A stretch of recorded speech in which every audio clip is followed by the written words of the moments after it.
our project was dealing with the metal finishing industries, and metal finishing industries are small and medium enterprises, and metal surface treatment can be done for a variety of objects. It could be as small as nuts and bolts, or it could be very large steel plates, for instance. And these industries in India are in the SME sector. They are spread over a large number of cities geographically, and their environmental impact is considerable because of the amount of chemicals, acids which they use. So we started working with the metal finishing industries in 6 locations, and essentially we tried to improve their resource use and to bring down the amount of waste generated. Most of these metal finishing industries were supplying components to the automotive sector in India. And so we tried to engage with the automotive sector also in an effort to green the supply chain. So at the end of the project, we were able to come up with almost 23% reduction in energy consumption, like per unit of production. And similarly for water, it was almost 33% reduction in the specific water consumption. And in materials, we were able to get about 27% reduction in the specific material consumption.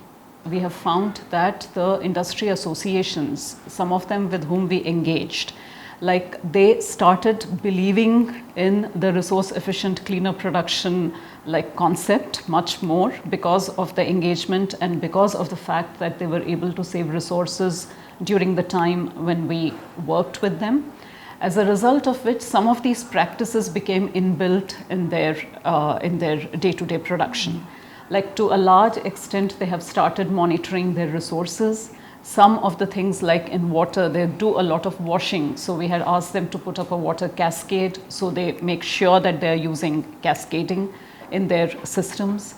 Then they are much more conscious now about heated baths because there is a lot of heat loss. So they make sure that it is insulated, and there is the evaporative losses are also minimized by proper covering. So these are the small interventions which they did, like they started when we engaged with them, and they are making sure that these are being maintained by the companies.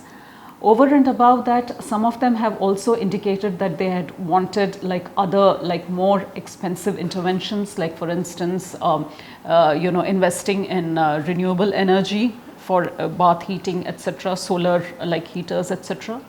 So in those, they were able to post-project engage with suppliers whom we had told them about, and as a result of which several implementations happened after the project. So to a large extent, I would say that those who got converted to this mindset, they have been very active in their clusters, and this has happened largely in the clusters in Pune and in Ahmedabad, where the companies are fairly progressive.